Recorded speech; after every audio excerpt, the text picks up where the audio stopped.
बिस्मिल्लाहिर्रहमानिर्रहीम। अस्सलाम वालेकुम। बेनिकाब न्यूज़ के साथ मैं हूं सना हुसैन। चलते हैं खबरों की जानिब। खबर शामिल करते हैं वज़ीराबाद से हमारे नुमाइंदे मोहम्मद राहील अमजद की रिपोर्ट के मुताबिक डिस्ट्रिक्ट हेडक्वार्टर अस्पताल वज़ीराबाद में चौधरी नासिर महमूद अल्लाह वाले की ज़ेर सदारत अंजुमन बहबूद मरीज़ां का माहाना इजलास मुनक्किद हुआ। इजलास की बाकायदा आगाज़ लाते कलाम पाक और नात रसूल मकबूल सल्लल्लाहु अलैहि वसल्लम से हुआ।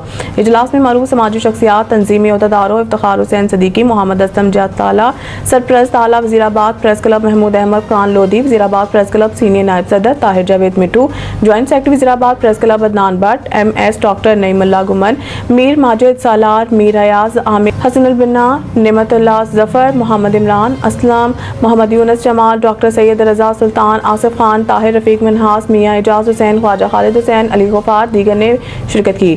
अंजुमन बहबूद मरीज़ां तंजीम के ज़रिए तमाम डायलिसिस यूनिट से मई 2025 के महीने में 790 मरीजों के डायलिसिस किए गए। 11 मरीजों को आंखों के मुफ्त ऑपरेशन, लेंस वगैरह मुफ्त डाले गए हैं, जबकि फ्री डिस्पेंसरी से 2360 मरीजों को मुफ्त अद्वियात फराहम की गई हैं। दोस्त अहबाब की मदद और मावनत से सिलसिला कामयाबी से चल रहा है। वज़ीराबाद प्रेस क्लब के सरप्रस्त आला महमूद अहमद खान लोधी और सीनियर नायब सदर ताहिर जावेद मिट्टू ने इलाज मुआलजा की सहूलियात की फराहमी में अंजुमन बहबूद मरीज़ां की काविशों को सराहते हुए कहा है कि मरीजों की फलाह बहबूद के लिए इस तंजीम का किरदार काबिल इस्ताइश है।